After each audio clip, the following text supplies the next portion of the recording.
Travis Wayne Goodsill. I began watching V, the original, back when I was a little kid, still living in Placentia, and all the kids were talking about it, as I myself made sure to watch it for the miniseries. They did a TV series, and then they did a Final Battle series. So you got to get all three sets, which can be kind of confusing when you're trying to buy it back in the day. Yeah, I mean, that's what we talked about at school the next day, was what happened the night before, and getting into arguments as to whether V meant victory or visitors. But this was my introduction to what life may have been like under World War II. I'd seen The Sound of Music most likely by this point, so I was familiar with World War II. I was familiar with Anne Frank and her diaries. So I was sort of taught World War II history on the outskirts of it, not directly.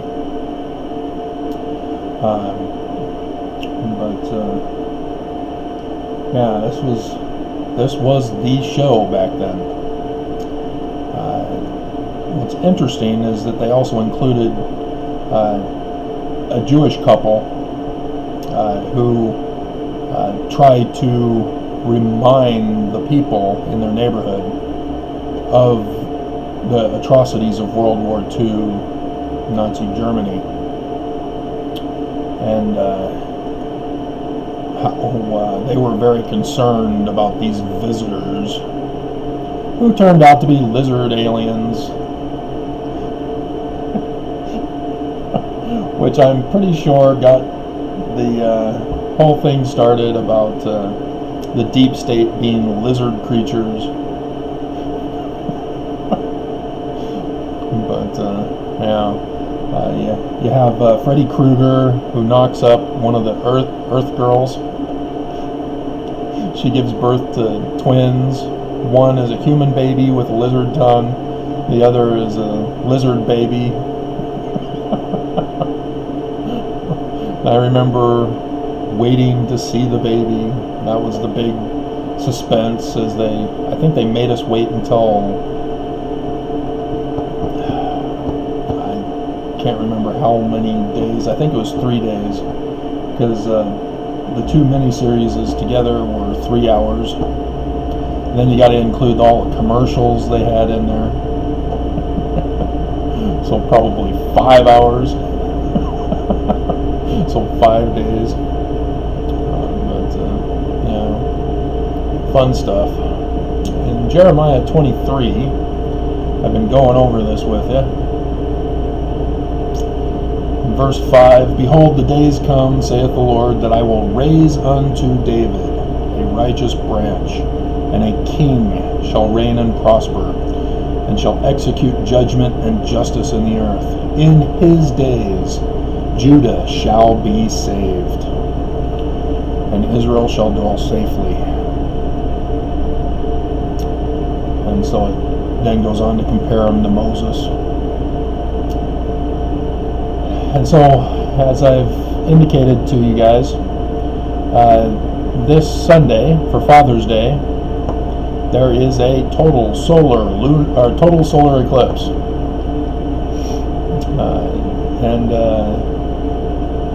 It will be seen from Jerusalem as a partial eclipse, as I showed the morning sky for you and what it'll look like in Jerusalem. What is also interesting is that it is at the toes of Gemini, the toes of the one kid. But it's also the crown on the head of Orion, although he's shown with a club and he's about to beat down a wolf. Looks like maybe a panther, according to the artist of the Stellarium program I have. But it's like right there, as if it were the burning torch of his club. And I've told you guys about an Egyptian Orion is Osiris.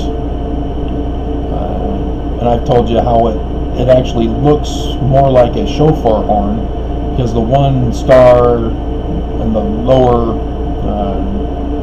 bottom section is not very bright compared to the others, and so it looks more like a shofar horn to me.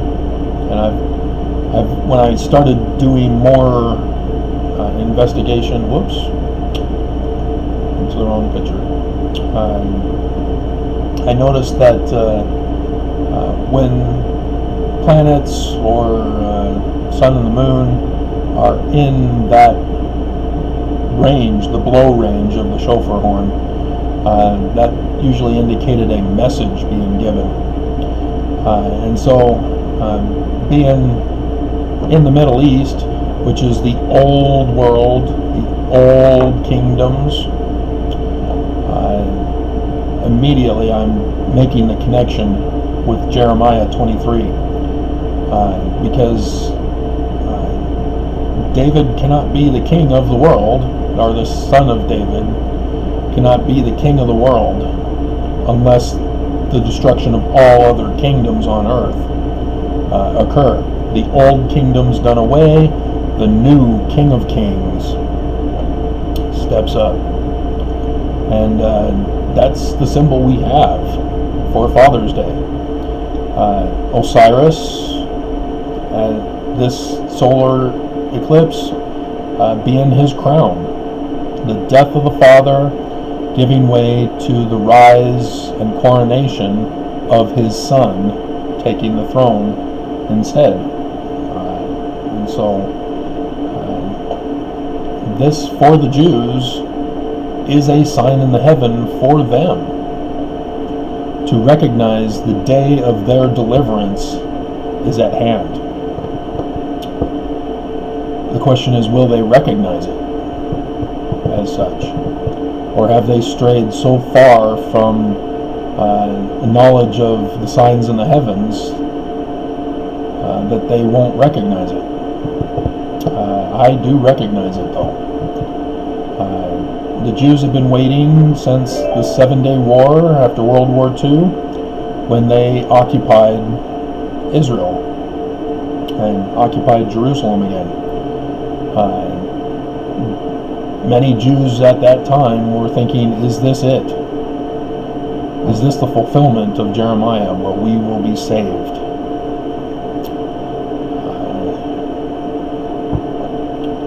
So, like I said, they're not looking for Jesus Christ of the Gospels.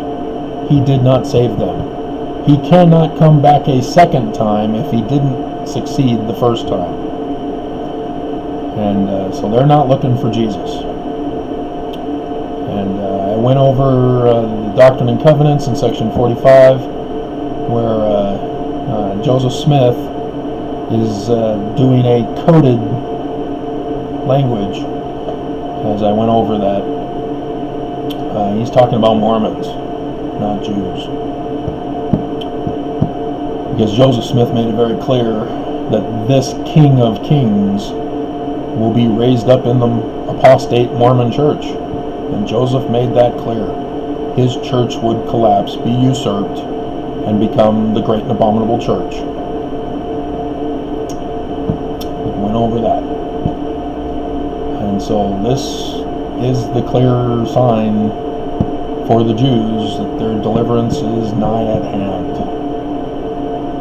as it will travel the vastness of the the old world, symbolic of the old kings, to give way for the new king. So keep that in mind.